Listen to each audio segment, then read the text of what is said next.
આજે પારણામાં પોઢી રહેલા મારા પતિના મને દર્શન થશે ને લાભ મારે ચૂકવો નથી. પારણામાં પોઢેલા પોતાના પતિના કોઈ દર્શન કર્યા છે? લક્ષ્મીજીએ કર્યા. લક્ષ્મીજી વ્રજમાં આવ્યા. વિચાર્યું જલ્દી જલ્દી નંદાલયમાં જઈને દર્શન કરું, પણ જોયો તો વ્રજનું પ્રત્યેક ઘરમાંનો નંદાલય લાગી રહ્યું હતું.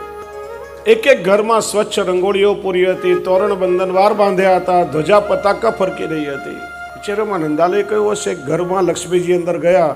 ઘરની ગોપી જલ્દી જલ્દી કમાડ વાસી અને લાલાના દર્શન કરવા જતી હતી. લક્ષ્મીજીને પૂછ્યું, તમે કોણ છો? મને ના ઓળખી? હું સ્વયં લક્ષ્મી. અરે લક્ષ્મી છો તો નારાયણ પાસે જાઓ, અહીંયા શું કામ છે? અરે ખબર નથી લાલાનું પ્રાગટ્ય થયું, અમારે દર્શન કરવા જવું છે. લક્ષ્મીજીએ વિચાર્યું, લક્ષ્મી બનીને વ્રજમાં આવીશ તો કોઈ મારો ભાવ નહીં પૂછે. જ્યાં સ્વયં લક્ષ્મીના નાથ પ્રગટ થયા હોય ત્યાં લક્ષ્મીનો ભાવ કોણ પૂછે? માલણ બનીને આવ્યા અને ઘેર ઘેર ઉત્સવના તોરણ બાંધવા લાગ્યા. નંદાલયમાં આવ્યા, અંદર પ્રવેશ કરવા જાય એ ગોપી બહાર નીકળી.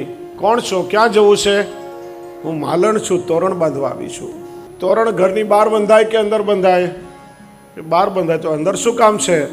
અરે લાલો પોઢી રહ્યો છે, મૈયા હલાડા ગાઈને સુવડાવી રહી છે. તોરણ બાંધ્યા, જોયું કોઈ નથી. જલ્દી જલ્દી દર્શન કરું, પાછા અંદર પ્રવેશ કરવા જાય. બીજી ગોપી નીકળી, ક્યાં જવું છે? તોરણ બાંધ્યા ને એનો નેગ લેવા યશોદાજી પાસે જવું છે. કે બસ એટલી વાત. ખોળો પાથરો તમારો. લક્ષ્મીજીએ પોતાનો ખોળો પાથર્યો. કોઈ ગોપીએ હાથના કંકણ, કોઈએ મસ્તકનો ટીકો, કોઈએ નાકની નથ, કોઈએ પોતાના કંઠનો હાર લક્ષ્મીજીના ખોળામાં પધરાવ્યો. લક્ષ્મીજી ક્યારેક પોતાના ખોળા સામે જુએ, ક્યારેક ગોપીના મુખ સામે જુએ.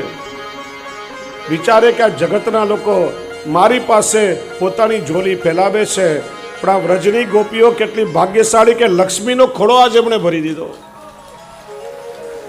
અને પછી પ્રભુના દર્શન કરી લક્ષ્મીજી નંદરાયજીના કોઠારમાં વસી ગયા છે.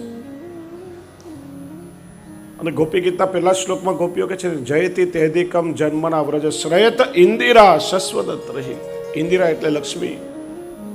પ્રભુ આપના પ્રાગટ્યથી તો વ્રજ અધિક સૌભાગ્યવાન બન્યું. સ્વયં લક્ષ્મી પણ દાસી બનીને નિશ્ચિત વ્રજમાં વાસ કરે છે.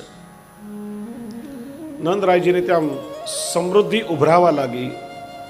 એટલું દાન કર્યું, એટલું દાન કર્યું. 2 દાનમાં આપે તો 4 પ્રગટ થઈ જાય. દાન લેતા લેતા વ્રજવાસીઓ થાકી ગયા, પણ દાન દેતા દેતા નંદરાયજી નથી થાક્યા.